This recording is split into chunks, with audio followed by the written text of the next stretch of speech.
All right, this morning we are on number 42 of our studies of Baptists that I think are very important, good to know, and it's so important to know our history.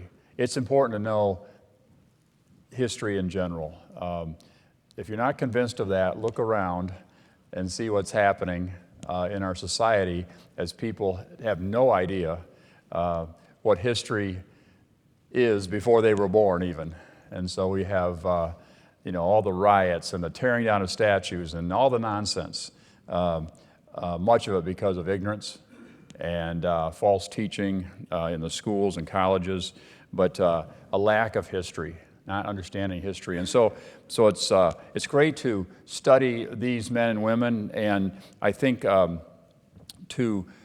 we can learn from each one of them. And this morning especially, I think we can learn from this man. We're going to look at a man who spent almost all his life in Corpus Christi, Texas. Texas probably has not produced a man with a bigger heart than Lester Roloff.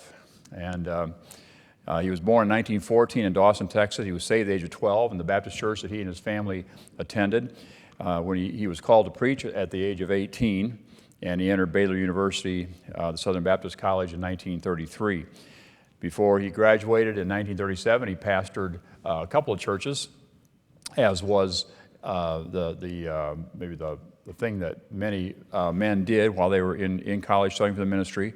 And then in 1937, he attended Southwestern Seminary in Fort Worth. And like many others that we have studied, it seems like we studied a lot of men that have maybe been born and bred in Texas and studied in Texas.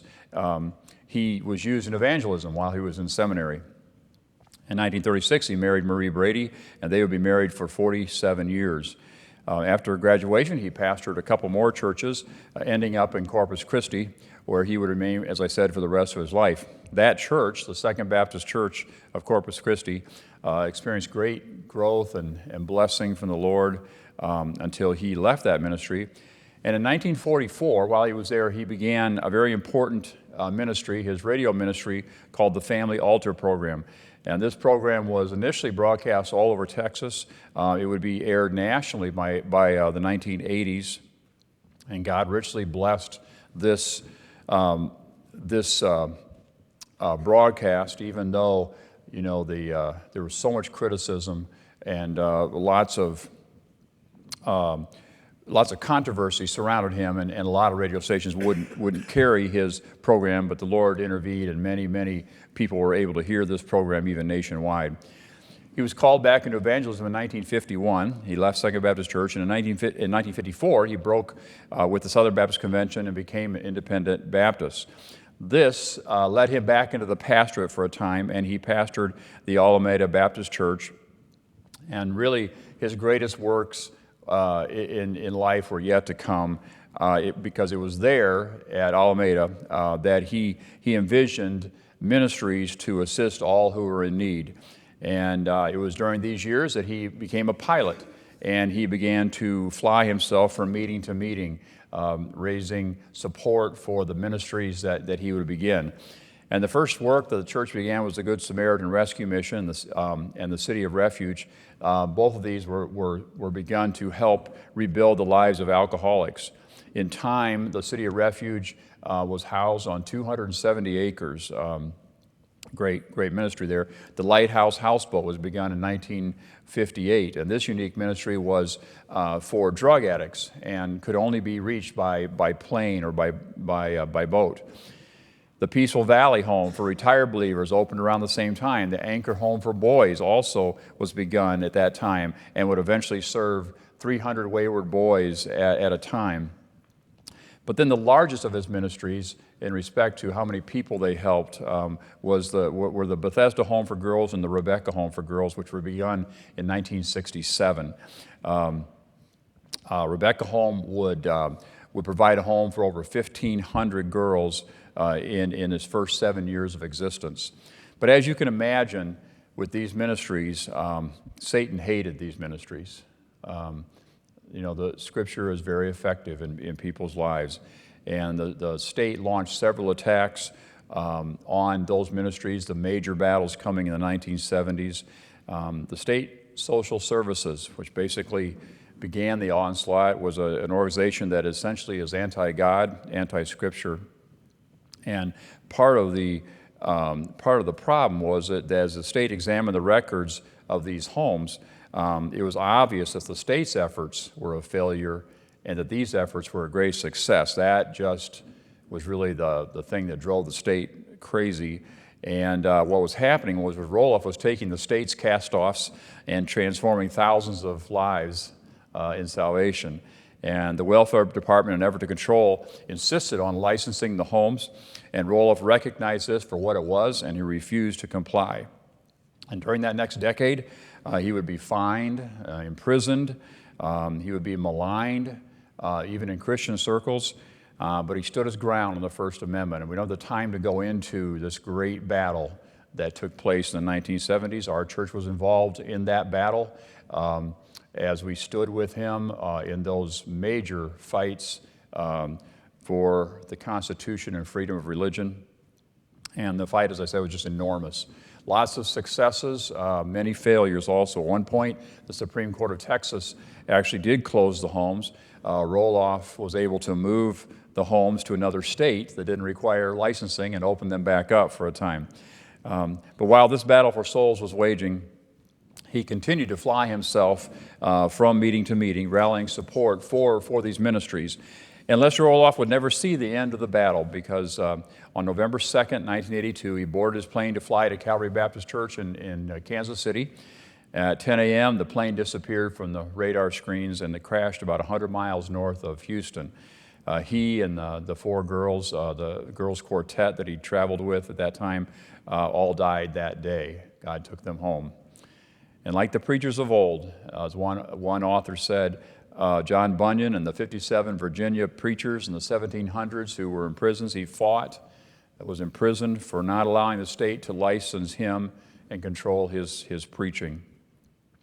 Roloff Ministries was begun to help the down and outers, as he would preach, down and outers of America, and who had ruined their lives with sin and addiction. And the theme of his ministries was and still is, Christ is the answer. You'll see that on every home that is still there in the Roloff enterprises. And God had transformed over 20,000 lives in the time of his lifetime in that ministry. And I just think, as one author said, as I read about him, may we be willing to stand on principle regardless of the cost, as Lester Roloff did. This is Lester Roloff, to me and many others, is a modern John Bunyan, and stood as very few have stood, and the immense pressure from even Christianity around him to fold.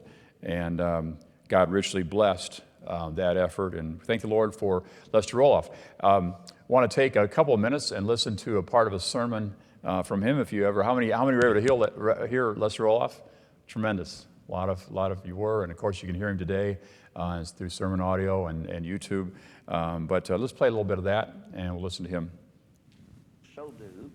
He said, therefore, we ought to give the more earnest heed to the things which we've heard, lest at any time we should let them slip. Isn't it strange that very few people ever do what they ought to do? I mean, we're such weak critters. We'd say, well, I know I ought to do, but I just don't seem to be able to get after it or go after to do it. I ought to do it. Now, I know I ought not to do this, and this has to do with eating, I guess, as much. I know I ought not to eat that. I just ought not to eat it. But I'm going to eat it anyhow. You'd be surprised to know how few people have got enough courage and willpower to do what they ought to do and not to do what they ought not to do. But that's just people for you.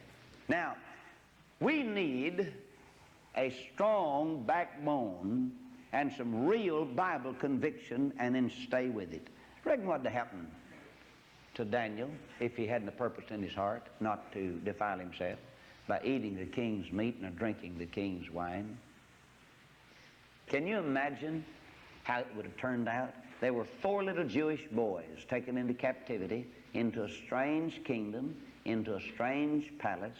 Their menu was made out for them, and they had the audacity and the courage and the brass and the old-fashioned conviction drilled into them by their parents. Where did they get that kind of conviction? I tell you where they got it. They got it from their mothers and dads. You think it's normal for a little boy to turn down something that everybody else is eating and drinking, especially when it might cost him his life? Their mothers and dads might have been dead, but they said, brother, as far as I'm concerned, this is a picture of real parental teaching. Daniel, Shadrach, Meshach, and Abednego said, we'll not drink the king's wine, and we're not going to eat the meat. Because if we do, Mother and Daddy taught us that we defile ourselves. They were interested in those 4 bodies. They wanted to say, I've got to stay well. Somehow or another, God must have impressed them. You're over here to be an object lesson to everybody. And if you want me to give you my wisdom, and you want to be one of the wisest men in the world, and you want me to let you write or read the handwriting on the wall when nobody else can, and if you want me to interpret the king's dreams when he even forgot them, then you are going to get under some real rigid discipline, and that's the reason most of us will never be anything but just commonplace outfits. We're not willing to be disciplined.